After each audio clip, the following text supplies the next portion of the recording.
आता भिनोवाद विलासिनी जे चातुर्यार्थ कला कामिनी ते श्री शारदा विश्वमोहिनी नमिलिमिया नदी दिव्य गोदा तटीचा विलासी सदा प्रिय जो सज्जना वैष्णवासी जया वर्णिता प्रेमात्यंत चित्ता नमस्कार माझा श्री गुरु एकनाथा हरिप्राप्तीशी उपाय धरावे संताचे ते पाय हेने साधती साधने तुटती भवाची बंधने।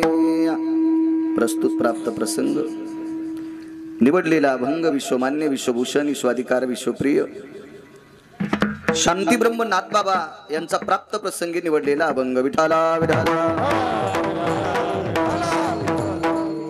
इको कमी करा आवाज नुसता कडक करा मोकळा राणे करा इको कमी बेस कमी करा कडक करा आवाज। प्राप्त प्रसंगी निवडलेला अभंग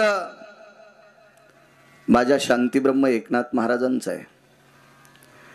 या अभंगाद्वारे पैठणचे मालक भगवंताच्या प्राप्तीचं साधन प्रतिपादित करतात। देव आवडत नाही असा माणूसच नाही, प्रत्येकाला देव आवडतो आणि त्या ब्रह्मांडाच्या मालकाच्या देवाच्या प्राप्तीचं साधन आजच्या अभंगाद्वारे पैठणचे मालक पटवून देतात। ते साधन आहे धरावे संताचे ते पाय। साधूचे पाय धरले संतांचे पाय धरले की देवाची प्राप्ती होती। देव आवडत नाही असा माणूस नाही। एखाद्या नालायकाला देव जरी नाही आवडत तर देवाची बायको आवडती। लक्ष्मी आणि देवाची बायको ही आवडती गजमल दादा, पण ती एकटी आवडून फायदा नाही, ती एकटी येतच नाही। लक्ष्मी सहित शोभे नारायण आणि एकटी ज्याच्या घरी आली त्याचा सत्यानाश केल्याशिवाय राहत नाही। विठाला विठाला विठाला।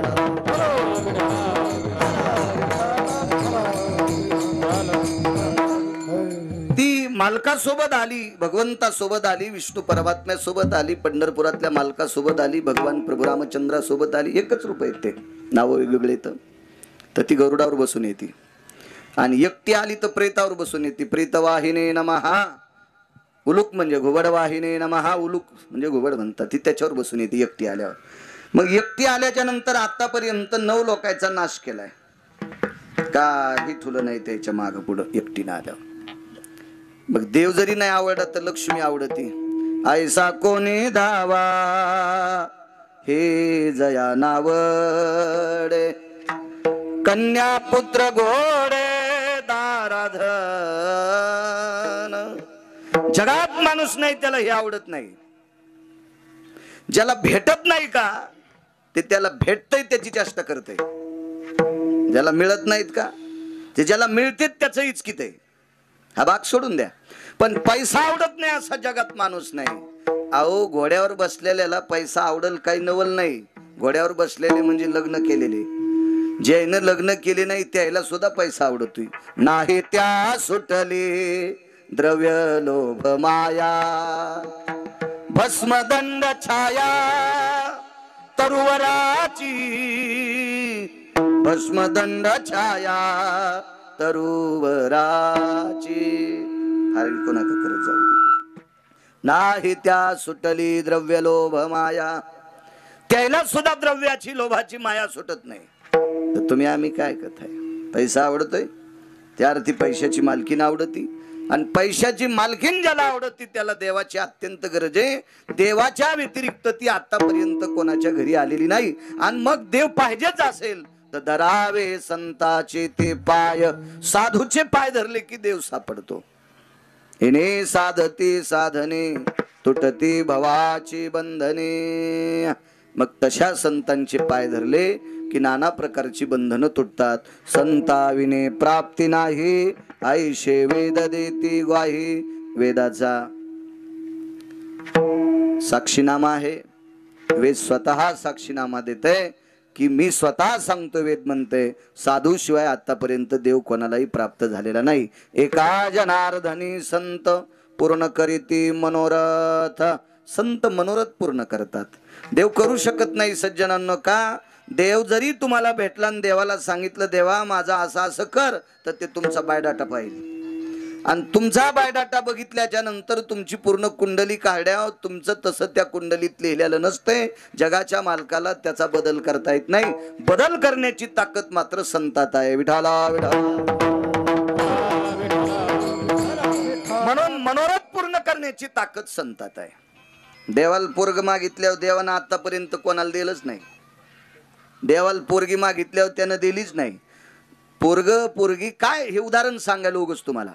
एखादी गोष्ट प्राप्त पाहिजे असेल तर ती संतांनी शिक्कामोर्तब केल्याशिवाय पंढरपुरातला मालक ऐकत नाही. कारण मनोरथ पूर्ण करण्याची ताकद संतात आहे, देव नाही. देवाला त्याचं करता आलं नाही. कर्मे श्रीराम वनवासा गेला.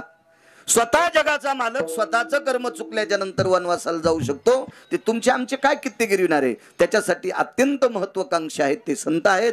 हा साधा सोपा सरळ अभंगाचा अर्थ झालं. कीर्तन विठाला विठाला.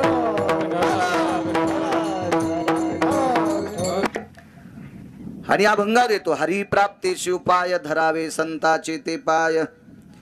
साधूचे पाय धरले की देवाची प्राप्ती होती. पण कोण्या साधूची? आमच्या सारख्यांची. साधू तेची संत तेची संत. कोण संत? संतांचे पाय धरा असं पैठणच्या मालकांनी सांगितलं. पण संत म्हणायचं कोणाला? मोठाले माळी घालतात त्याला, पांढरे शुभ्र कपडे घालतात त्याला, गंध मोठा पिठलं लावल्याने लावते त्याला नाही. हे तर वरचे भूषण आहेत. टिळे टोपी माळा हे तर गबाळावरचं गबाळ. संत तेच ज्यांचं अख्खं जीवन देवाशी अविरत झालेलं आहे. देवाच्या व्यतिरिक्त त्यांना काही आवडत नाही, ती संत आहेत. आणि त्या संतांचे पाय धरले की देवाची प्राप्ती होती. विठाला विठाला विठाला.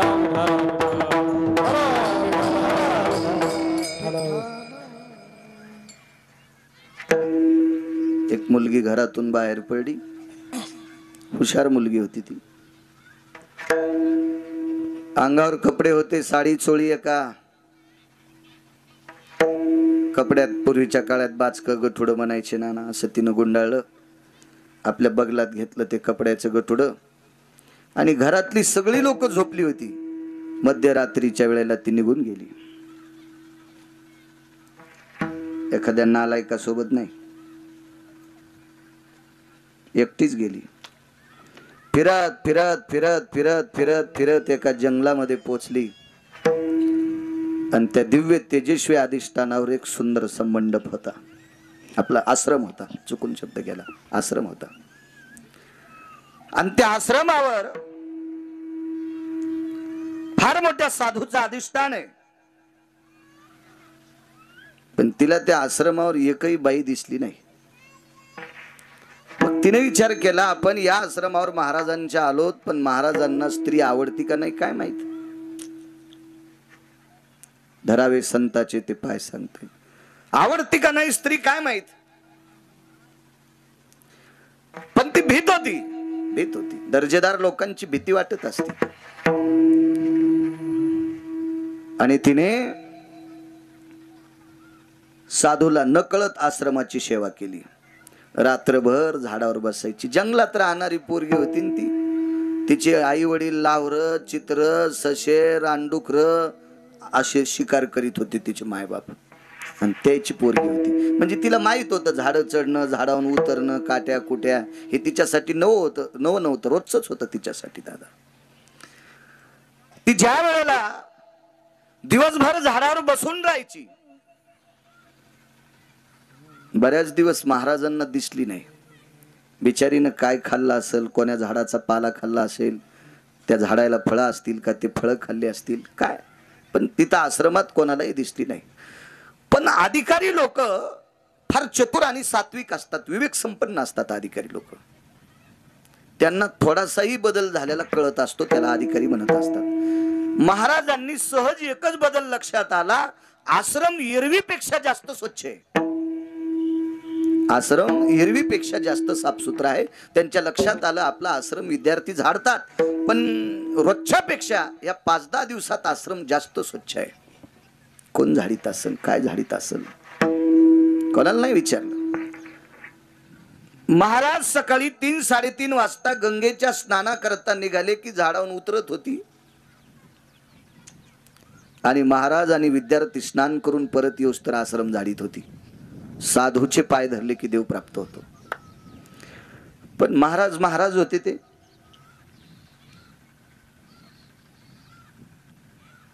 महाराज आंघोळीच्या निमित्ताने गेले, अर्ध्या वाटातून परत आले.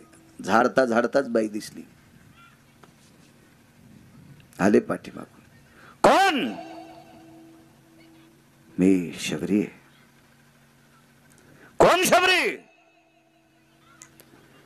मी एका भिल्लाची मुलगी आहे, शिकाऱ्याची पोरगी आहे. बर, इथे येण्याचं नियोजन? ते महाराज टोकाची लोक होती ती. फुकट काम करणारा आमच्या लोकांना भेटलं होतं त्याला चोंभाळलं असतं आमच्या लोकांनी. पण ही तसली लोक नव्हती ना. इथे येण्याचं प्रयोजन नियोजन काय? काय सांगावं तिला दादा, तुमच्या पायाची सेवा करायची म्हणजे आश्रम साफ करायचा. ठीक आहे. किती दिवस? यावत कायान प्राणान मुच्यते. जोपर्यंत या शरीरात प्राण आहे तोपर्यंत तुमच्या आश्रमावरची सेवा करीन. टस टस टस टस महात्म्याच्या डोळ्यातून पाणी आलं. आशीर्वाद दिला. बाई, ब्राह्मी मुहूर्तावर वचन दिलं, आश्रमाची सेवा करील. किती दिवसापासून आश्रम जाळतेस? तुला पंढरपुरातल्या मालकाची भेट होईल. गेलो म्हातारा आंघोळीला. ते म्हातारं काय मंदिरात विड्या वाढणार होतं का? तंबाखू खाऊन इकडे तिकडे कोपऱ्यात थुकणार होतं का? मंदिरात पत्ते खेळणार होतं? सप्त्याला दम नाही, भागवताला दम नाही, रामायणाला दम नाही, कीर्तनाला दम नाही. आणि नालायक लोकांचा नालायकपणा अजून काही कमी नाही. सुरूच द्यायची. अहो, चांगले चांगले टचर हो काही काही गावामध्ये त्याच्या गौऱ्या पुढे गेल्या तरी ते मारुतीच्या मंदिरात पत्ते खेळते. हा, देवाला यम इतका मारीन त्या भडव्याला की इंचभर जागा शिल्लक होणार नाही लाल करायची. कोण्या नरकात टाकाव देवाला सुद्धा कळणार नाही ह्या नालायकायला. विठाला विठा.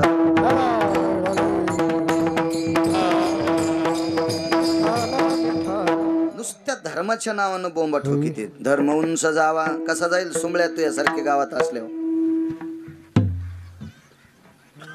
या पोरायच्या वयातलं जरी पोरग मस्जिदीत गेलं तर घाण करीत नाही, प्रवेशत नाही. तिथं नालायकपणाचा काय प्रश्न आहे? प्रवेशत नाही चुकीच्या माणसाला. आणि म्हणून ती धर्म उंच जातोय. शेजाऱ्याला जर एकरी 80 टन ऊस झाला असेल तर त्याच्या ऊसात म्हशी घातल्यावर आपला ऊस वाढत नाही. त्यानं कसे खतं घातले त्याच्या दीडीनं आपल्याला खतं घालावं लागतील तेव्हा आपल्या ऊसाचा ॲव्हरेज येईल. आपल्याला सरळ सवय त्याच्या ऊसात मशीन बैल घालणे, तसा कसा वाढन तो असुंबळे. तसा धर्म सुद्धा उंच जाण्यासाठी आपल्या धर्मातल्या काय त्रुटी येतात त्या दुरुस्त करावं लागत असतात. त्याच्याशिवाय धर्म उंच जात नसतो. सात्विक सदाचारी पुण्यशील म्हातारे आशीर्वाद दिला. रोज आश्रम झाडत होती. रोज रोज रोज रोज आश्रम झाडणं संपलन. महाराज आंघोळ करून आले की 50-50 फुटाहून साष्टांग दंडवत घालायची. दर्शनाची ताकद. का दर्शनाची प्रशस्ती पुण्यपुरुष. आळंदीतल्या मालकांचं वाक्य. पुण्यपुरुषाच्या चरणावर साष्टांग दंडवत. फार दिवस दर्शनाची साधना झाली. शरीर कृश झालं. वय आटपून गेलं, थकून गेलं. वय थकलं ते वय. सारखी वाट पाहत होती. गुरुजींनी सांगितलं देव भेटन, गुरुजींनी सांगितलं देव भेटन, देव भेटन. तशा परिस्थितीत आश्रम झाडायची. आश्रमाच्या बाजूला लहानशी पर्णकुटी केलेली. त्या पर्णकुटीत चिंतन करायची, गुरुजीचं चिंतन करायची, देवाचं चिंतन करायची. एके दिवशी जगाचा मालक प्रत्यक्ष आले. जगाच्या मालकाला इतकं दुःख होतं त्या दिवशी त्याची बायको हरपली होती. सीताई साहेब, राजा रावण यांनी आकाश मार्गाने हरण केलं. एवढं दुःख प्रभू रामचंद्राला. तरी पण लक्ष्मणजीला घेऊन शबरीच्या आश्रमावर पोचले. काय शबरी होती ती. मला जशी खुर्ची बसायला टाकली तशी शबरीनं प्रभू रामचंद्राला एक स्फटिकाची शिळा बसायला टाकली. ती स्फटिकाची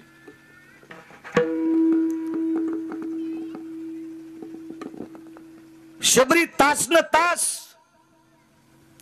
कधी कधी रात्र रात्र ती स्फटिकाची शिळा घासीत होती.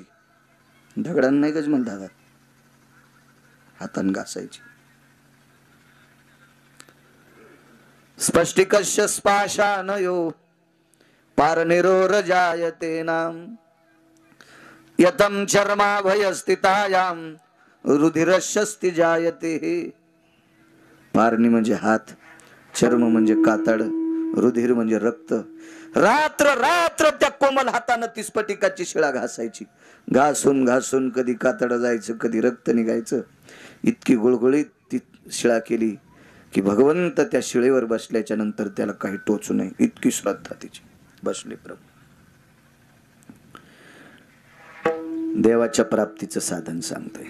ह्याच्यात दोन्ही गोष्टी आहेत. तिचा त्यागही आहे आणि साधूचे पाय सुद्धा आहेत. डोळ्यातल्या पाण्यानं शबरीनं प्रभू रामचंद्राचे पाय धुतले.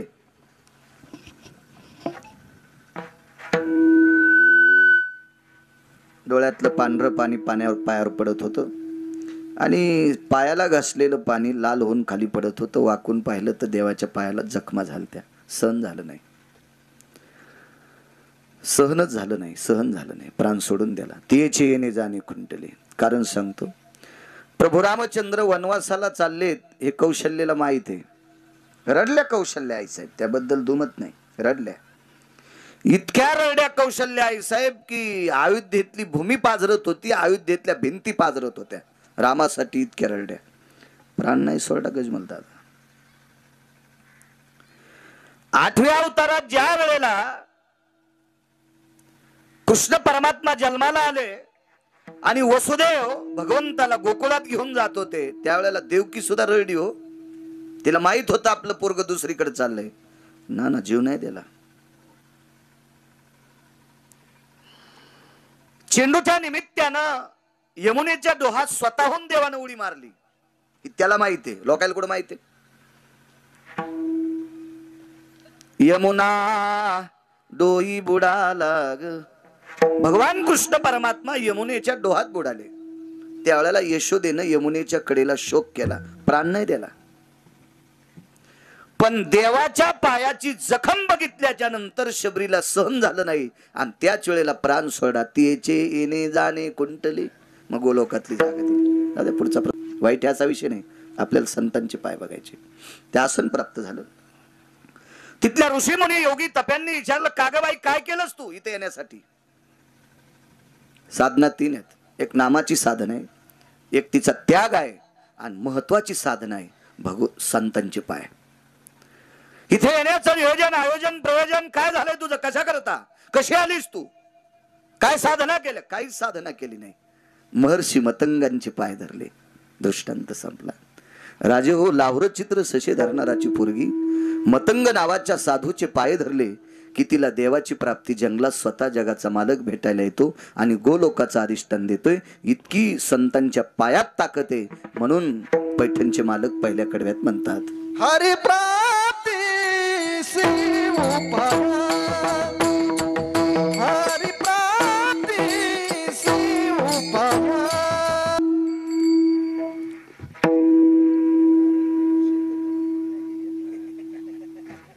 विडाला विडाला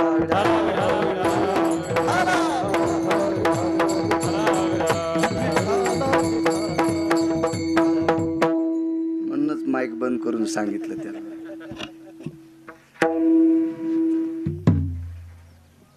काय ताकद? इतकी मतंगाच्या साधूच्या पायात ताकद आहे, महात्म्यांच्या. त्या बाईने पाय धरल्याबरोबर जगाचा मालक सापडला. एक बाई फार अधिकारी होती, रोहण्याची नाना. 5 पतिव्रतेपैकी जास्त अधिकारी होती गजमल दादा. तिचं नाव होतं चंद्रसेना. नवऱ्यासाठी अमृत प्राप्त करणारी बाई. भारतात नाही, पृथ्वीवर जितके देश आहे ते सर्व देशात एकच होती, ती फक्त चंद्रसेना.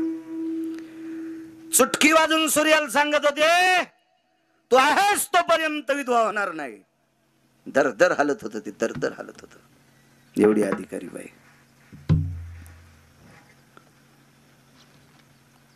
तिच्या दारात एक संत आलेत. ते संत म्हणजे मारुतीराय. बाई किती अधिकारी, दोन्ही गोष्टी पहा.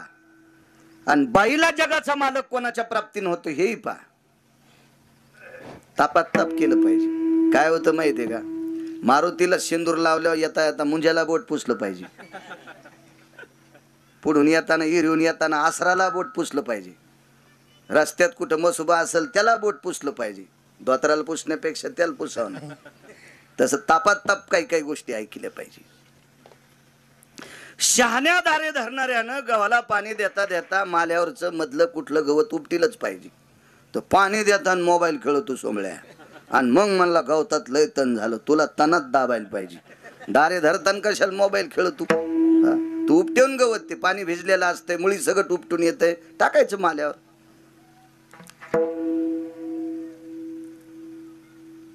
मारुतीराय तिच्या दारात गेले आणि मारुतीराय अंगणात असे लोळले, तिच्या लोळले. रिकाम आहे का ते संन्याशी कोणाच्या दारात लोळायला?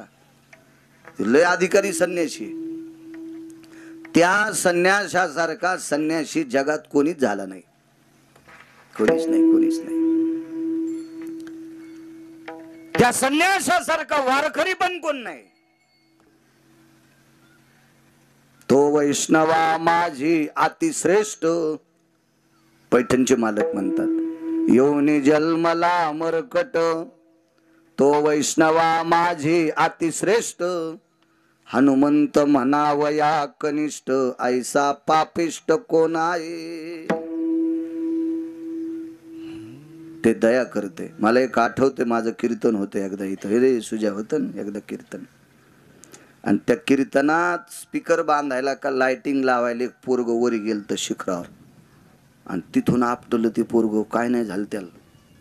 हो, परत दिवशी आमचा पाहुणा तुरी इकायला गेला, तर आडतीत नाना त्याचा तुरीहून पाय घसरला, तो गुडघा बी फ्रॅक्चर झाला आणि हात मोडा. तुरीहून घसरला आडतीत, तुरीहून घसरलं, तुरीहून ते शिखरावून पडलं होतं पोरग. मी होतो ते, त्या दिवशीच कीर्तन होतं माझं, मला आठवतंय. तेव्हापासून मग पुन्हा आज आलो. नाही नाही येत जाईन ना, ते असतात कधी कधी. तुम्ही एसटीत आधी बसल त्याला जागा. योग छान. याही वर्षी सप्ताह छोटेखानी गावे करत जा. माझं एक मत आहे, ज्याला सकाळपासून उजेड पाहिजे का, त्यानं दिव्याची वात बारीक ठुली पाहिजे.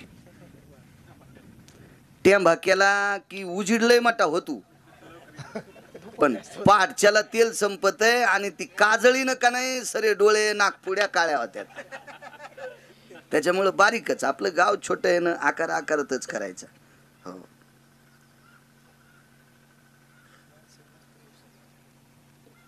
हल्याच्या टकरीत नारळ फुटत येत, दोन्हीच्या मुंडक्याला बांधल्या. आणि सप्ता करणं म्हणजे टक्कर थोडीच. सात्विकता, जुनी परंपरा, आपलं नाविन्य टिकवायचं, याच्या करता ते सप्ता करायचा असतो. छोटेखानी गाव, अन्नदान होतंय, छान मस्त गाव. योग असा आला, मारुतीराय तिच्या दारात लोळले.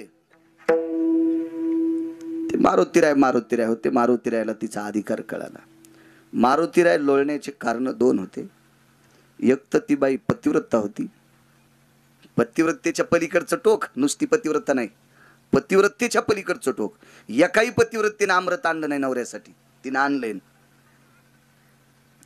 कलश ठेवला आता अमृताचा, एवढी मोठी अधिकारी. आणि दुसरी गोष्ट लोळण्याची होती, तिच्याकडनं स्वार्थ होता.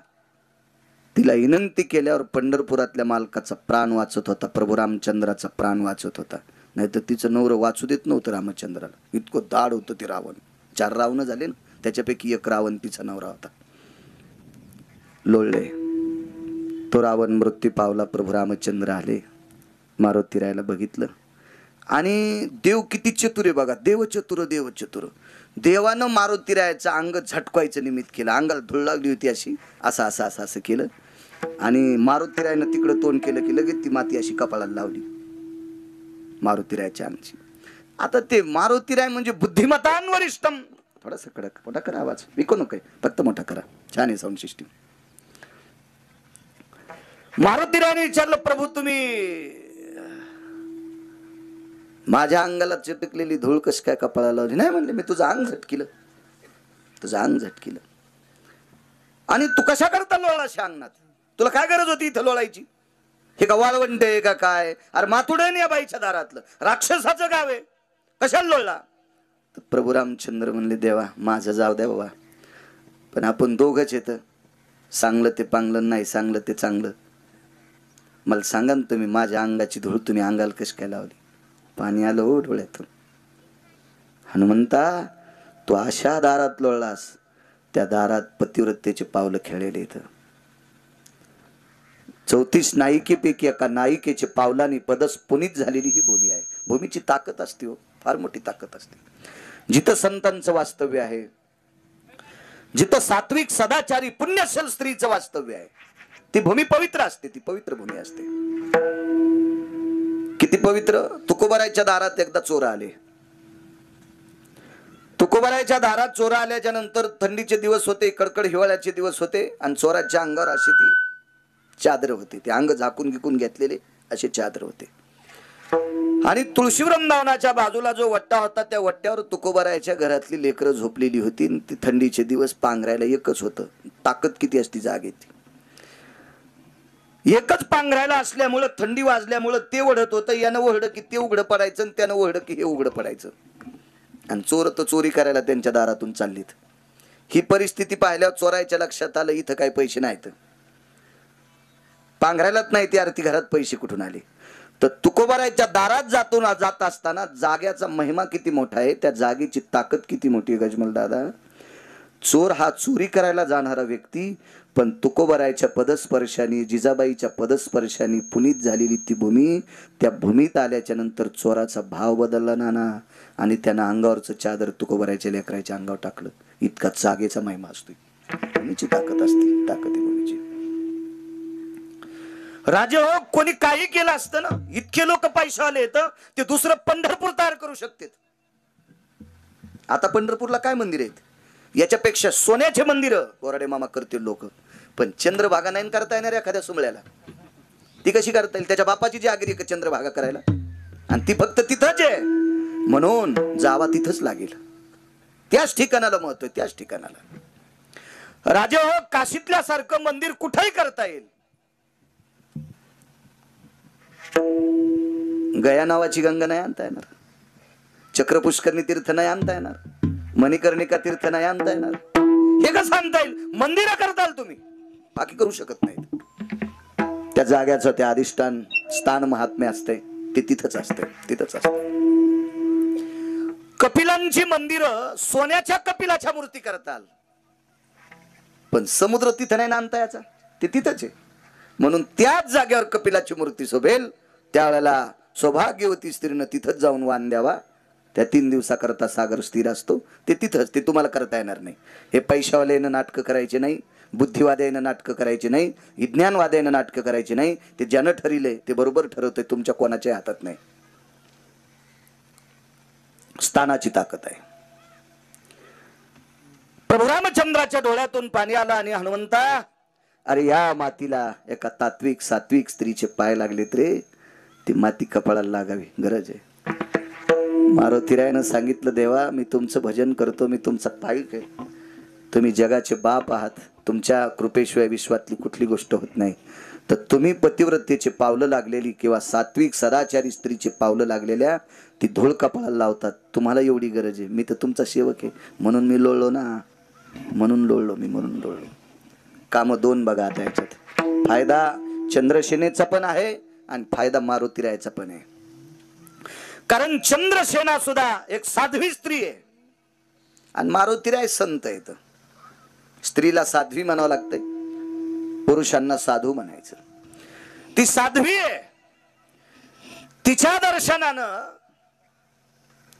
तिच्या पायाच्या अंगाच्या लावलेल्या पायाच्या धुळी रजकणानं मारुतीरायाला उपाय सुचला, जगाचा मालक वाचिला. हा मारुतीरायाचा फायदा. पण तिचा फायदा किती? ती कधीपासून विष्णूची आराधना करायची, स्वप्नात देव नाही. अमृत जिंकायची ताकद, पण स्वप्नात देव नाही. चंद्र सूर्य तोपर्यंत वैधव्य येणार नाही, ही ताकद, पण स्वप्नात देव नाही. मारुतीराय बघितल्याबरोबर बाईनं लोटांगण घातलं. त्या दिवशी दिवस माळ होता, देवच दारात आला. त्या दिवशी दिवस माळ होता, देवच दारात आला. पण 7व्या अवतारात मर्यादा पुरुषोत्तम हे प्रभू रामचंद्र एक पत्नी व्रत होतं, नियम होते, साधना होत्या. याच्याकरता तिच्या अंथरणावर जाता नाही आलं. तिच्या अंथरुणावर नाही जाता आलं. मधला जो काय प्रकार झाला तो सोडून द्या. मारुतीरायला विचारलं, हनुमंता तू ज्या वेळेला दारात आलास, माझ्या दारात लोळलास, मी पाहिलं होतं तुला. माझ्या अंगणातल्या धुळीची काय ताकद असेल ते तुला माहित आहे नाही, मला काही संबंध नाही. पण तुझ्या पायात काय ताकद आहे मला माहित होतं, याच्याकरता लोटांगण घातलंय. 1000 वर्ष चिंतन केलंय. आज तुझ्या पायामुळं घरात जरी नाही आला तर बघायला भेटलाय. तर मारुतीरायने सांगितलं, बाई या अवतारात जरा बंधन आहे म्हणून घरात नाही आला. लक्षात ठेव, माझ्या पायाची ताकद वाया जाणार नाही. तू नुसती भेटीची अपेक्षा काय करते? पुढच्या जन्मात तुझा पती होणार आहे, नवरा होणार आहे. आणि खरंच जगाच्या मालकानं या चंद्रसेनेला द्वापार युगात लग्न केलं. ताकद कोणाची आहे? मारुतीरायाच्या पायाची. म्हणून पैठणचे मालक पहिल्या कडव्यात म्हणतात, हरिप्राप्ती शिव पाय, हरिप्राप्ती शिव पाय, हरिप्राप्ती शिव पाय, हरिप्राप्ती शिव पाय, हरिप्राप्ती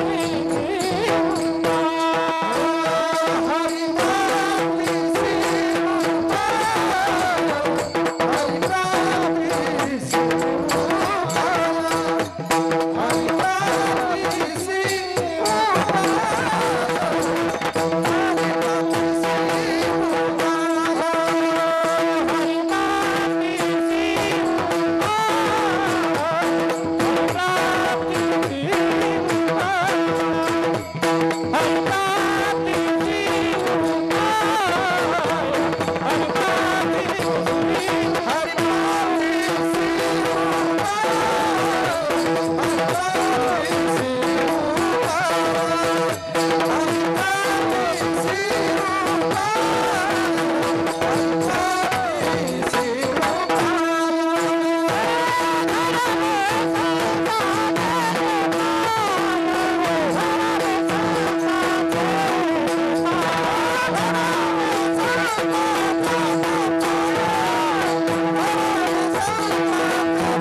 ताकद आहे राजनो.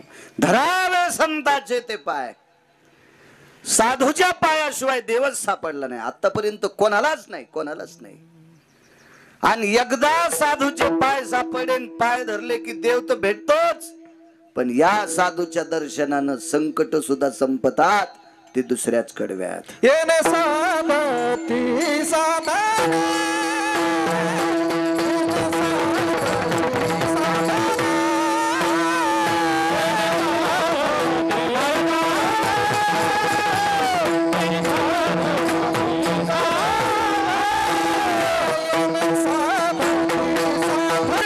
असतात. ती फक्त संतांच्या कृपेने संपतात, तुटतात. ती साधनच सापडतात. मग ती खान सापडती, खान साधनांची. हिने साधती साधने, संख्या देणी नाही, किती पण साधनं सापडतात. ती फक्त संतांच्या पायात ताकद आहे. म्हाताऱ्याला राग आलाय का?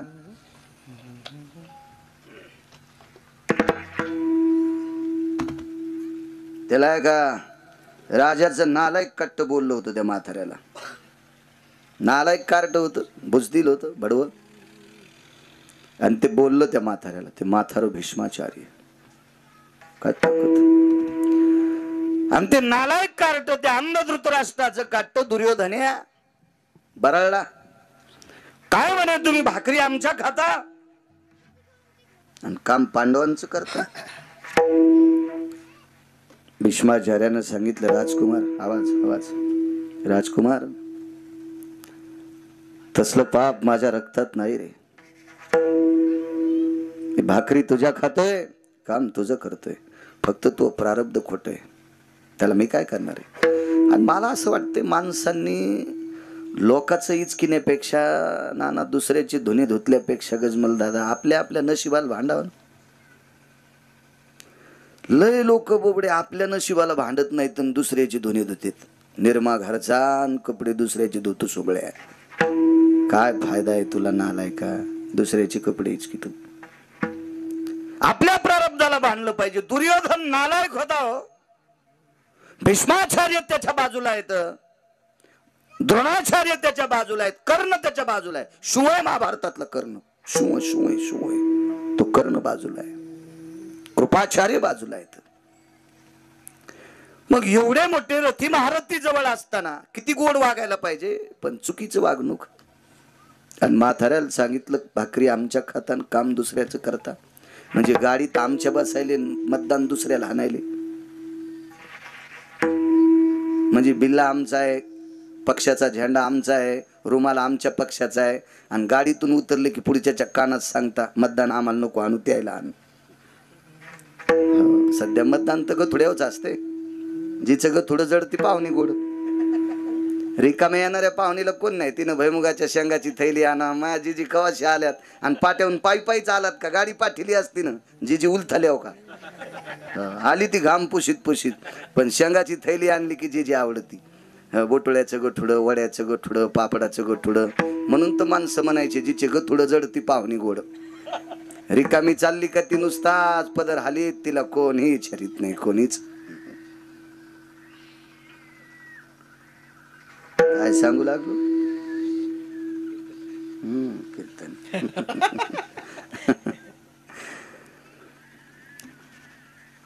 नालायक दुर्योधन दष्ट आहे. राग आला मथऱ्याला आणि मथऱ्याने पण केला, उद्या सकाळी निष्पांडवी पृथ्वी करी, एक पिजी तटणार नाही पांडव. हे हुशार म्हातार होतं, ते अधिकारी म्हातार होतं. महाराज त्या म्हाताऱ्याच्या ताब्यात यम होता. बोरडे मामा यम होता, यम यम यम होता यम. 7 लोक मरत नाहीत, ते चिरंजीव त्यांच्याकडे यम येत नाही. पण या चिरंजीवापेक्षा श्रेष्ठ कोण असेल तर भीष्माचार्य होते. इच्छा मरणी होते, मरायचं नाही तर नाही, आणि मरायचं चल यमा घेऊन जाय, ही ताकद भीष्माचार्यात. आणि पण केला, उद्या दुपारी एकही पांडव शिल्लक ठेवणार नाही. इतकं नाचू लागला दुर्योधन. आणि पांडव त्याचे सख्खे चुलत भाऊ होते. पा घरातले मेल्यावर जे दिवाळी करीत होता तो दुर्योधन आरामखोर होता. पांडव आणि कुंती जळाली असं कळाल्यावर त्यानं दिवाळी साजरी केली. इतका नालायक दुर्योधन होता. मला वाटतं आजही दुर्योधनाच्या वंशाचे लोक आजही शिल्लक आहेत, आजही शिल्लक आहेत. काही कळत नाही त्यांना, एखाद्या याच्या गोष्टी पाहिजे कळत नाही त्यांना कुठचीसाठी. आजही दुर्योधनाचा अंश आहे आपल्याकडे. इतका आनंद वाटला उद्या सकाळी म्हातारं एकाही पांडवांना जिवंत ठेवत नाही. रात्रभर झोप नव्हती पंढरपुरातल्याला, रात्रभर. त्याला माहित होतं आपले सगळे प्रयत्न हे नाही साधत ती साधने. संतांचे पाय धरले की इतकी साधनं प्राप्त होतात की कायमची सगळी संकट दूर होतात. रात्रभर डोळ्याला डोळा नाही. धर्म बसलेले आहेत, अर्जुन बसलेले आहेत, भीम बसलेले आहेत, नकुल बसलेले आहेत, सहदेव बसलेले आहेत. एकही वाचत नाहीत तुम्ही, एक सुद्धा वाचत नाहीत, एक पण वाचत नाहीत. द्रौपदीला सासू लागला, लक्षात आलं दादा आणि आपले मालक जागे. दादा म्हणजे पंढरपुरातले मालक कृष्ण परमात्मा. व्यक्तीला सांगितलं आणि कृष्णाला आमंत्रित केलं. दादा बोलवलं एकांतात. दादा जी रात्र उलटलेली आहे, 4 वाजता स्नान करून युद्धाचं शिंग फुकणार आहे. 5:30ला 5:30 वाजता युद्धाचं शिंग फुंकित होते. आणि शिंग फुकलं की दुदुंबी वाजत होती. दुदुंबी म्हणजे रणवाद्य. आपण ज्याला आता लग्नात वापर केलाय त्याला डीजे म्हणतात. डीजे हे मंगलवाद्य नाही, रणवाद्य. रणवाद्य मंगलवाद्य, सूर सनई चौघडा याला मंगलवाद्य म्हणतात. हे डीजे हे रणवाद्य. रणवाद्य लोक काय स्वीकारतील ते ज्याच्या त्याच्या मनाचा मोठेपणा आहे का चांगुलपणा आहे का नालायकपणा आहे ते ज्यानं ठरवायचा. पण ते मंगलवाद्य नाही. आपण मंगल कार्यात वाजितो. निश्चित आपलं मंगल अमंगल होते इतकं मात्र ठरवायचं. त्याच्यात मंगलता नाही, त्या वाद्यामध्ये अमंगलता आहे किंवा रुष्टता आहे. मग झोपा दादा, तुम्ही झोपा. ताई एक माहिती आहे तुला? काय दादा? तो आरशात बघती का एकदा? मध्यरात्रीला 1-1:30 वाजलाय आणि 1-1:30 वाजता विटेवरच्या मालकानं द्रौपदीला सांगितलं, आरशात बघ. आरशात बघितल्याबरोबर आंबारडा पड. ताई का रडतेस? माझं कुंकू रुसलंय. माझ्या कुंकवाला उद्याच्या सूर्याचा धोका आहे, उद्याच्या प्रकाशाचा धोका आहे. माझं कुंकू रुसतंय. भगवंताच्या डोळ्यातून पाणी आलं ताई, म्हणून आमचा डोळ्याला डोळा लागत नाही. म्हाताऱ्याने पण केलाय, उद्या 5 पांडव मारायचे. द्रौपदीनं सांगितलं, दादा तुझ्याच्यानं नाही मिटणार. नाही मिटू शकत. भीष्माचार्याचा पण खोटा करणं इतकं साहजिक नाही. हुशार द्रौपदी. किती वाजलेत रे? 1-1:30 वाजले. ठीक आहे. 3 वाजता देवाला आंघोळीला पाणी टाकलं. देवाची आंघोळ झाली. पांडवायला आंघोळीला पाणी टाकलं. त्याचं स्नान झालं. आंघोळीला पाणी टाकायची गरजच नाही. युद्धभूमीसाठी सरोवर होतं. आपण गेलतो ब्रह्मसरोवरावर, कुरुक्षेत्रावर. 5 भावायचे 5 ठिकाण होते आंघोळी करायचे, तिथे केले. द्रौपदीनं स्नान आटपलं आणि ज्योती नावाचं सरोवर, आता लुप्त सरोवर आहे, तिथं भीष्माचार्याचं स्नान आटपलं. शिबिर रावटी दिलेली आहे. त्या रावटीत म्हातारं सकाळच्या नित्यनेमा करता बसलं आणि द्रौपदीनं सांगितलं, दादा तिथपर्यंत चालावं लागतं. येणे साधती साधने. दादा म्हणजे कृष्ण. देवाला ती भाऊ मानित होती, देवही तिला बहीण मानायचा. आणि भगवान कृष्ण परमात्म्याला घेऊन ज्योती सरोवराच्या ठिकाणी शिबिरामध्ये रावटीमध्ये भीष्माचार्य सकाळचा नित्यनेम आटीत होते. आणि नित्यनेम आटपीत असताना देव बाजूला उभा आहे आणि तिथून रथातून म्हणा पायी म्हणा खाली उतरली आणि रावटीच्या बाहेरून भीष्माचार्यांना प्रणाम केला. साधूच्या पायात किती ताकद आहे, पायात प्रणाम केला. तर सकाळचा नित्यनेम सारत असताना, पूजा करत असताना आतून आवाज दिला, अखंड सौभाग्यवती भव. एक जणांनी मला विचारलं की भीष्माचार्याला कसं काय कळालं बाई पाया पडली? बांगड्या होत्या हातात आणि स्त्रीनं हात जोडत असताना बांगड्याचा आवाज येत. ती घालीत होती बांगड्या. आजही या खेड्यातल्या बायका बांगडे घालते. बांगड्या न घालण्याचा तो सात्विकपणा आहे का निर्लज्जपणा आहे का चांगुलपणा आहे? जास्त शहरात उतू आला. शहरात उतू आला. आमचा एक मित्र मुंबईला राहतो, ते म्हणे मी लय सांगायलो बायकोला बांगड्या घाल पण ती घालीतच नाही. म्हणलं एखाद्या दिवशी तू घाली जाय. रविवारी ज्या दिवशी ऑफिसला सुट्टी आहे त्या दिवशी तोच घालायच्या इतरोक आणि बायकोनच घातल्या समजायच्या. कशाला ताण घ्यायचा? आता तू ऐकन तर मग कसं ऐकन तू सांगून पाहायचं. तो बघत राह. तू बांगड्याच्या आवाजावरून लक्षात आलं एक सौभाग्यवती स्त्री दर्शनाला आली. आटपलं. संध्येच्या पात्रातलं पाणी बाहेर टाकायचंय सूर्याकडे तोंड करून. तिथं तुळशी वृंदावन कसलं आलंय. पाणी टाकायला भीष्म बाहेर आले. त्यावेळेला पाहिलं तर द्रौपदी. तिने विचारलं, पितामह तुम्ही अखंड सौभाग्यवती भाऊ आशीर्वाद दिलाय, तो या जन्मातला का पुढच्या? भीष्माचार्य म्हणले, सोबत कोण आले? जोडा सांभाळणार आले.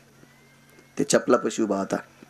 अर्थ 2 आहेत. जोडा सांभाळणार म्हणजे चपलापाशी उभा, आणि जोडा सांभाळणार आयुष्याचा जोडा सांभाळायची ताकद ज्याच्या ते त्याच्यात कृष्ण. जाय बाई तो काम झालं.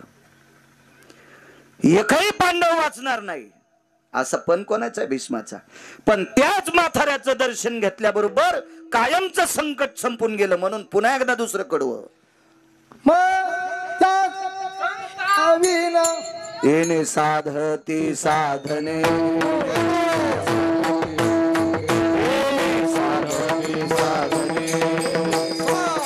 संताचं दर्शन झालं की बंधन तुटून जातात. कवडीची भीती नाही, पुन्हा कसल्याही प्रकारचं संकट नाही. ही संतांच्या दर्शनातली ताकद आहे. राजे हो, देवावरची संकट दूर करायची ताकद संतात आहे. तुमची आमची संकट न दूर व्हावी काय काय एवढी मोठी शंका आहे त्याच्यात? देवावरची संकट सुद्धा संतांनी दूर केले. पंढरपुरातला मालक 18 दिवस युद्धावर बसला. युद्ध करण्यासाठी रथावर बसला. युद्धावर चुकून आलं, रथात बसला. तर सकाळी अर्जुनाच्या रथात बसायच्या अगोदर पहिलं भीष्माचं दर्शन घ्यायचं आणि रथावर नाना चढता चढता वरी बसलेल्या ध्वजावरलेला प्रणाम करायचा. हात जोडीत नव्हता, मन वाकत होतं. मन बोराडे मामा अंतकरण वाकत होतं, अंतकरण वरच्या संन्याशाला पाहिल्याबरोबर. आणि एका ब्रह्मचार्याचं दर्शन घेऊन वरी बसत होते. भीष्माचार्याच्या मात्र लोटांगण घालायचे आणि वरी बसलेल्या संन्याशा पुढं ते वरी ध्वजावर कसं लोटांगण घाला, तर अंतकरण वाकत होतं. अंतकरण परिणाम काय? पहिल्या दिवशी भीष्माचार्यांनी द्रोणाचार्यांनी जे बाण मारले का त्याच दिवशी रथ जळू लागला. बवडे ठण ठण ठण ठण ठण ठण कापूर पेटावा असा रथ पेटला होता. पण रथ कायमचा शाबूत राहिला. याची एकमेव ताकद आहे वरी बसलेल्या संन्याशाची ताकद आहे. देवावरच मग शेवटच्या 18व्या दिवशी युद्ध संपलं, कौरव मारल्या गेली आणि भगवंतानं सांगितलं, अरे अर्जुना उतरा खाली, उतरा उतरा.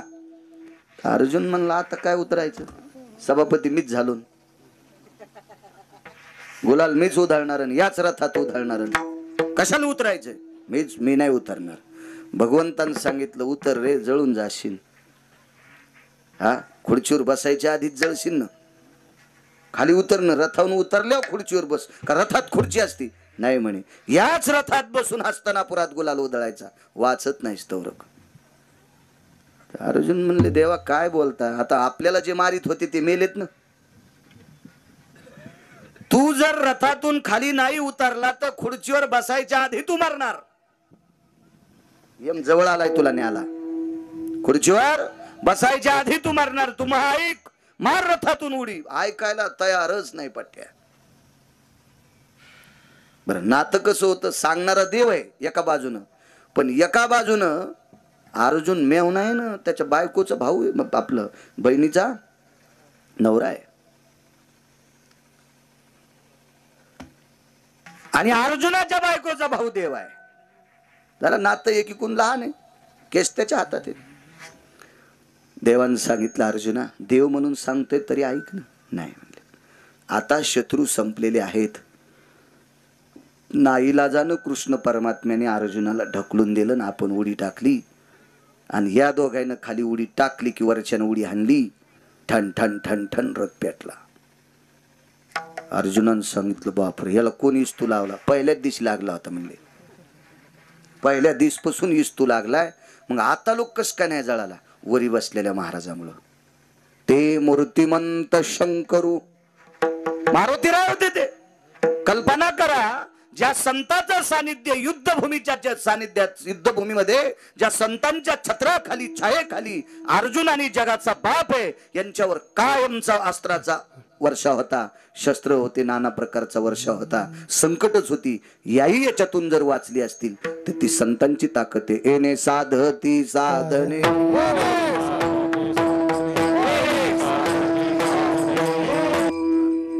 तुटती भवाची बंधने. कितीतरी पुरावे आहेत, संतांच्या कृपेशिवाय बाकीची बंधनं तुटत नाहीत. विठोबा रखुमाई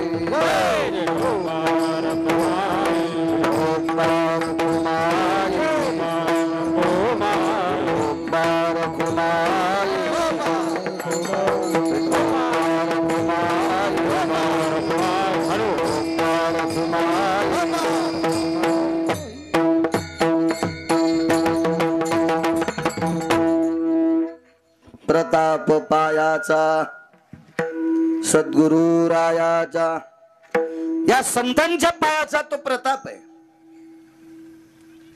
एक दोन उदाहरणात तुम्ही श्रवण केला. तुम्ही चारोधाम यात्रा करून आलात, बद्रिकाश्रम पाहिला, रामेश्वर पाहिले, काशी गया, द्वारका, जगन्नाथपुरी, ही सगळी काही तीर्थ तुम्ही बघून आलात. बद्री केदार, बद्रिकाश्रम म्हणजे प्रत्यक्ष विष्णूचं अधिष्ठान आहे. तिथं तीर्थाचं महात्म्य लक्षात घेतलं पाहिजे. नाही तर त्या यात्रा काढणारे ती लक्झरी काढते, डुकर कोंडून न्यायचे. तिथं गेला की दरुजा उघाडा, पडा पाया, रातचा भात गरम करून खाऊ घालायचा, पुन्हा बसा त्या लक्झरीत की पुन्हा डुकर दुसऱ्या जाग्यावर. काही अर्थ नाही अशा यात्रा करून. तुम्ही ज्या ठिकाणाला गेलात त्या ठिकाणाचं स्थान महात्म्य तुमच्या लक्षात असलं पाहिजे. आम्ही तर तुम्हाला काही करायला लावतो चिलरीसाठी. त्या पापानं आम्हाला कोण्या नरकात देव टाकील ते देव ठरील, पण तुमच्या तर दिवसा डोळ्यात माती पडायली ना. तीर्थयात्रा करत असताना ज्या तीर्थावर गेला त्या तीर्थाचं स्थान महात्मे लक्षात घ्यायचं, तर ते तीर्थ आपल्याला पावत असतं. काय जगन्नाथपुरीचा अधिकार? कशा करतात जगन्नाथपुरी? त्याला पुरी का म्हणतात? मोक्षपुऱ्यापैकी एक पुरी आहे ती. का म्हणायचं त्या जगन्नाथपुरीला? कशा करता जायचं? तिथल्या देवांना हात का नाहीत? तिथली देव काष्टाची का आहेत? त्या पाषाणाच्या मूर्ती का नाहीत? त्या धातूच्या मूर्ती का नाहीत? त्या लाकडाच्याच का मूर्ती आहेत? सागरामध्ये मोठं लाकूड ते अमक्या अमक्या तिथीला वाहत येते. त्या दिवशी ते लाकडाचा ओढका पकडतात, त्याच्यावर चर्या करून त्याच्या मूर्ती तयार करतात. त्याचं मोठं नाविन्य पुरी. पुरी फार मोठं नाविन्य. इंग्रजाच्या काळात, अजून 2 पातशाहीच्या काळात पुरीवरचं अधिष्ठान काही नालायक लोकांनी तिथलं कमी केलं.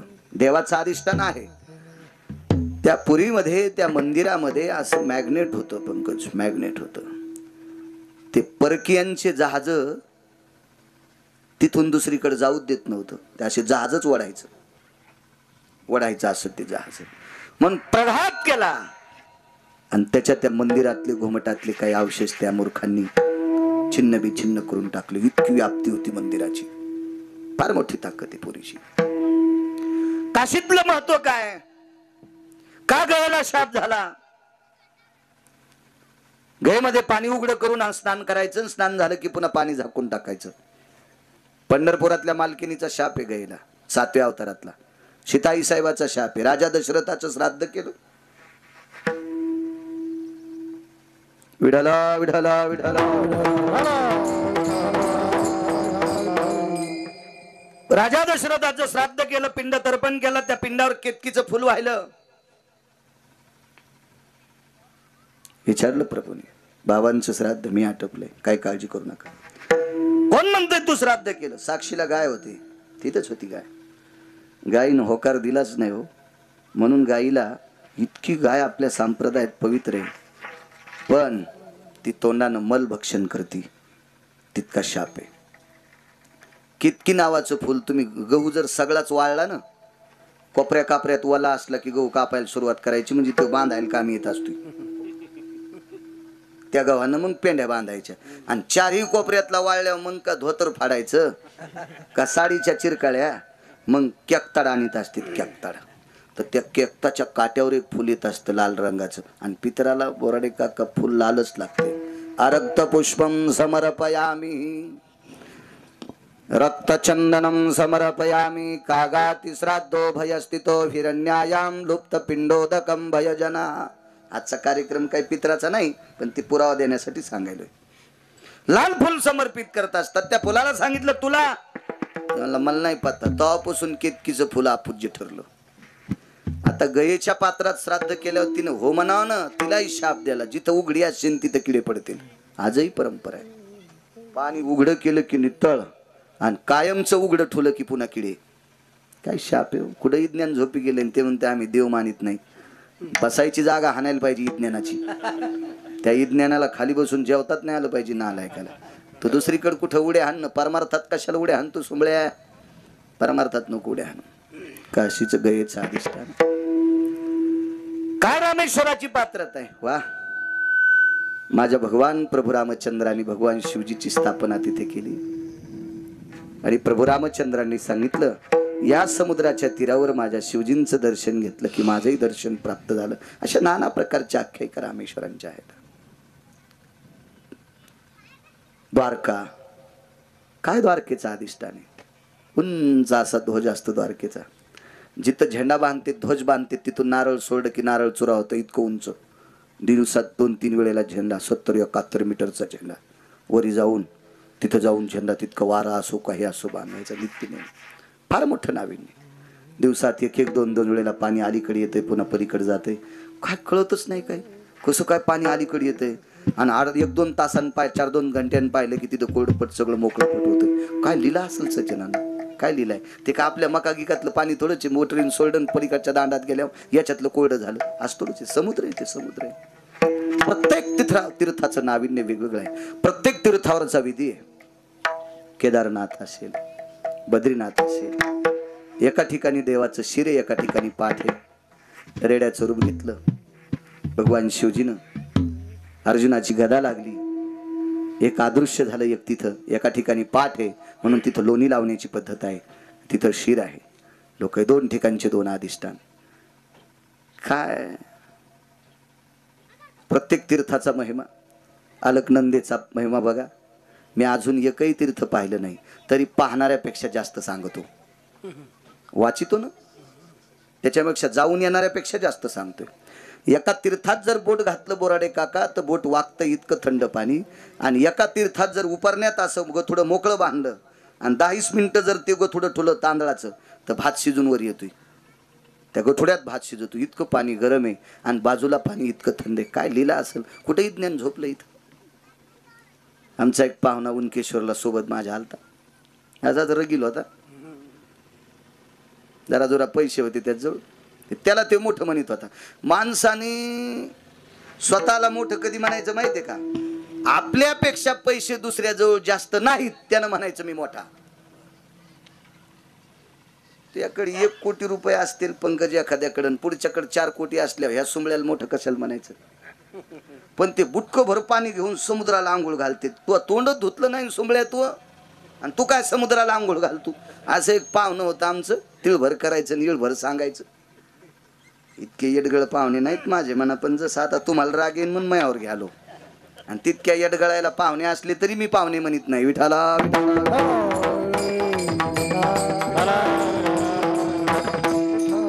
ते नेलं आपलं. ते उनकेश्वरला माहूरचं दर्शन घेतलं. आम्ही गेलतो 4-2 वर्षापूर्वी दर्शन घेतलं आणि मग उनकेश्वरला गेलो. उनकेश्वरला मुनिश्री शरभंगूंचा आश्रम आहे. फार मोठे महात्मा होते. भगवान प्रभू रामचंद्रावर त्यांची कृपा होती, आशीर्वाद होता, देवावर सुद्धा.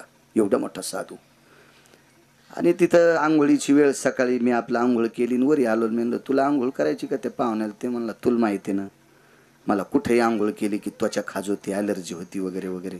मला ते पाणी याचंच पाहिजे, ते ओटू वगैरे काय काय आरो गिरो काय असते काय असेल ते इंग्रजी आपल्याला काही येतं नाही आणि गरज नाही. काय करायचं? हो, आंधळ्याच्या गावात चष्म्याचं दुकान चलत नसते, संन्याशाच्या गावात लुगड्याचं दुकान चलत नाही, जिला गौऱ्या लावता येत नाहीत तिनं धिरडे करायचेत नाही, जिला पिठल्यातले गोळे फुटत नाहीत तिनं बासुंदीच्या नादी लागायचं नाही. आणि आपल्याला मराठीच बोलता येते, बाकी कशाला इचकायचं? आपण स्वतः कशाला नादी लागायचं? घरच्याचा इटन शेजाऱ्याचा भांगनीट. तर मग ते असं पाणी आमकं पाणी. ते म्हणलं आता हे जंगल आहे बाबा, इथं आश्रम आहे, आपल्याला जेवायला खाली जावं लागेल कुठं, तू आंघोळ करून घे, नाही तर तुला काही माझ्या गाडीत बसू देत नाही मी. ते म्हणला काय काम झालं तू? आगाऊच काम झालंय.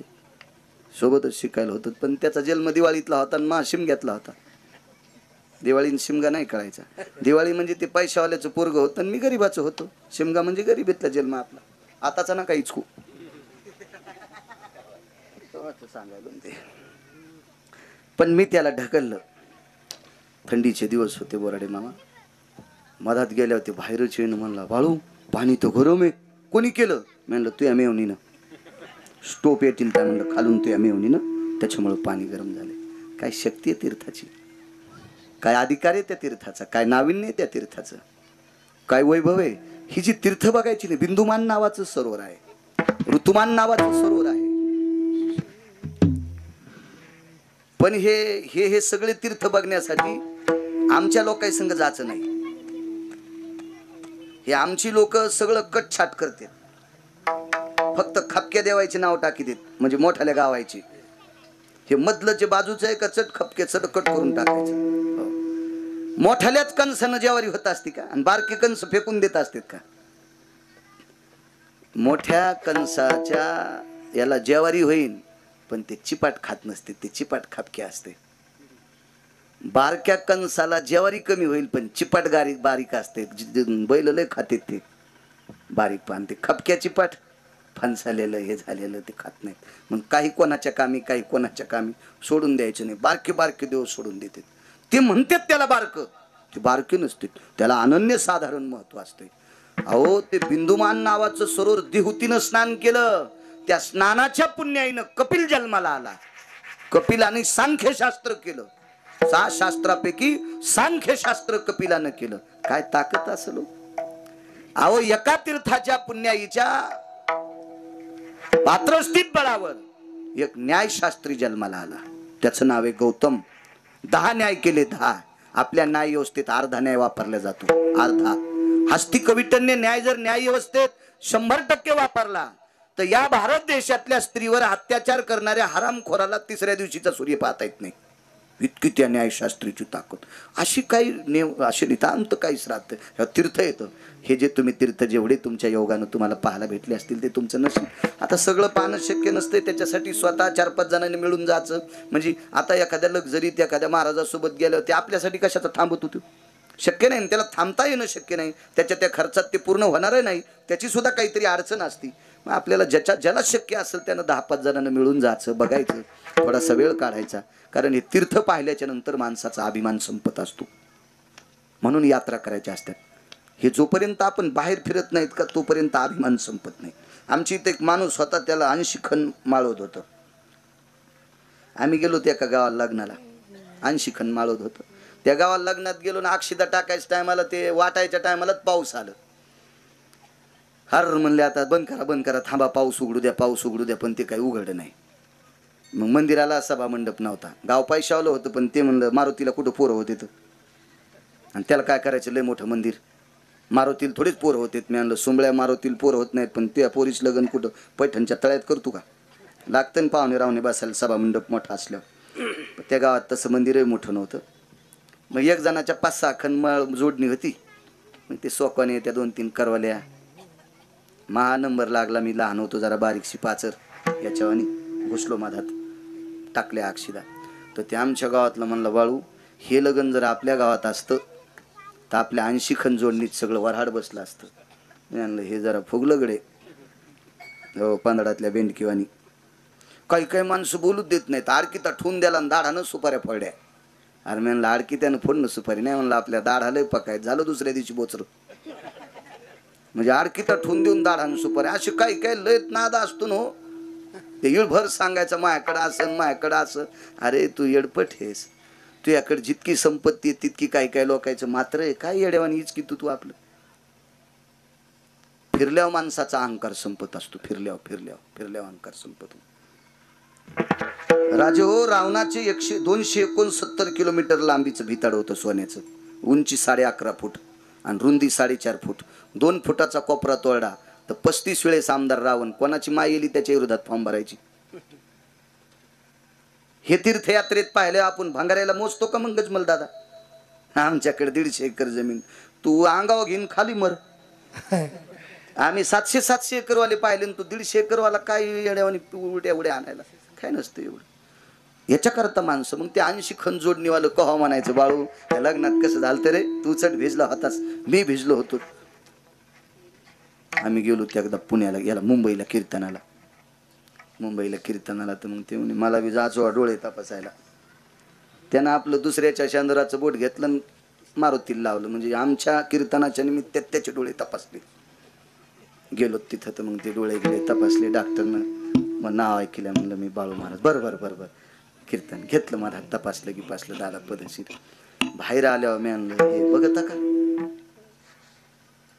ते म्हणलं बाळू हे लाईट गिट दिसाली बाबा काय रे काय. मी म्हणलं घर आहेत. काय बोलतो बाळू. त्याची टोपी मागच्या मागच पडली ती. बरं ती डबल घ्यावा तर गटारात पडली. ते त्या दिवशीच होंड झालं. नुसते ते मुंबईतले 52 मजले पाहिल्यावर त्याच दिवशी होंड बोडकच. टोपी मागच पडली. मला म्हणलं बाळू आणि त्या वरच्या मजल्यावर कशाने जा. तिथं का विमान जातं का. मी म्हणलं जायचं का तिथं. काय बाबा पडल्या गिड्या. मग तिथं बी पाहुणं राहत होते. त्याला फोन केला. म्हणलं आम्हाला चहा घ्या पाजू नको बापा. ते तसं पाजीत बी नव्हतं कोणाला. ते मोठं नंबरी होतं. ते त्याच्या बापाचं श्राद्ध घालीत नव्हतं. तर मला कसं चहा पाजीन ते. मी म्हणलं फक्त मला खालच्या मजल्यावर वरच्या मजल्यावर. काय महाराज. मी म्हणलं काहीच नाही बापा आमच्या संग फुगीर दोडकाय. आणि मग लिफ्ट मध्ये बसलो की दणकन वरी गेलो टेरिसवर. मी म्हणलं वरून पाय. मी म्हणलं आपली 80 खण जोडणी तुया पाय पडतो म्हणला. पण मरण पण आपल्या जोडणीचं सांगणार नाही. मरुस तर आता पुन्हा जोडणीत नाही. मेल्यावर तीच उपसून मला त्याच्यातच जा. पण आता माया आणि शिखन जोडणीचं सांगत नाही. एक कवा गर्व जिराला त्याचा फिरल्याच्या नंतर मुंबई पाहिलं. तसं तीर्थयात्रा बघत असताना माणसाचे नाना प्रकारचे अहंकार संपत असते. एक मथार होतं, ते म्हणलं मायाशिवाय गावातलं भजनच होत नाही. मी म्हणलं तू आता मर, गाव पाकिस्तान होतंय का पाहू. कसं गाव पाकिस्तानी होईल, याच्या माग किती मेलेत, भजन थोडंच बंद पडले. असे काही काही माणसं. एक जण तर मला म्हणलं गुणू आपल्यासारखा सप्ताच कोणी करीत नाही. मी म्हणलं तू यासारखा कसा करीन, तू यासारखा येड्यावानी कोणीच करीत नाही ना. तू यावानी कशी लोकांचे लय मस्त सप्तेत, तू हा येड्यावानीच कारभार आहे ना, मग तू ह्या येड्यावानी कोण करीन असं. काही काही माणसं काही उगाच म्हणतात आपला हातच कोणी धरून ये, तो भार काय ना आमचे कपडे भरी तू का तू धरल्यावर काही बी असं सांगतात काय बी. मग एक जण म्हणला आपल्याला 2 मालिका पाठ आहेत ज्ञानोबरायाच्या सोहळ्यात. मोठ्या मोठ्या लोकांच्या परंपरा आहेत. ते बोकरांची परंपरा, शिरवळकरांची परंपरा, गंगू काका शिरवळकरांची, यांच्या अशा मालिका सुरू झाल्या. सकाळचे भजन गजमल दादा उगाच ऐकत राहा. मी आपलं रुमाल बांधित असतो तोंडाला, आणि ज्या दिंडीत असे जुनाट लोक आहेत नुसतं कडीनं चालायचं, कडीनं. ते ऐकल्याच्या नंतर असं वाटतंय आपण स्वर्गात आहे, स्वर्गात. मग सकाळपासून एका माणसानं मालिकाच पाहिली नाही. एक तर असे महात्मा आहेत, त्या आळंदीतून निघल्या अभंगाला जी चाल लावली का, ती चाल पंढरपुरात जाऊस तर नाना येत नाही. मग त्याला ते माणूस दाखिला, म्हणलं तुमचं भजन कसं. नाही म्हणलं आपण मेल्यावर आपल्या अंगाचा चमड्याचा बूट काय होणार नाही, पण असं एखादं केमिकल भेटलं, आपला चमडा जर त्या केमिकलमध्ये घालून त्याचा बूट झाला तर ह्या महाराजाला आपल्या कातड्याचा बूट द्या. आता पुन्हा म्हणणार नाही माझ्यासारखं भजन येते. कवा संपला गर्व, यात्रेत गेल्यावर. म्हणून यात्रा करणं अत्यंत गरजेचे आहेत. तुम्ही 4 धाम यात्रा केल्या, नाना प्रकारची राज्ये पाहिली, प्रांत पाहिले, कोण्या प्रांतात कुठलं पीक येतंय, कोण्या प्रांतात काय काय आहे, ह्या सगळ्या गोष्टीचा माणसाच्या यात्रेच्या निमित्तानं बघता येतं. ठीक आहे, वयस्कर माणसाला तेवढं काही व्याप्ती नसेल बुद्धीची, किंवा तितकं ते सकसत नसेल दाखवण्याचा, तो भाग सोडून द्या. पण तारुण्याच्या मधात, म्हणजे तारुण्याच्या कालामध्ये एखादा मत सोडून द्या. तारुण्याच्या काळात एखादा व्यक्ती जर गेला तर त्या गोष्टीचा सखोल अभ्यास त्याला होतो.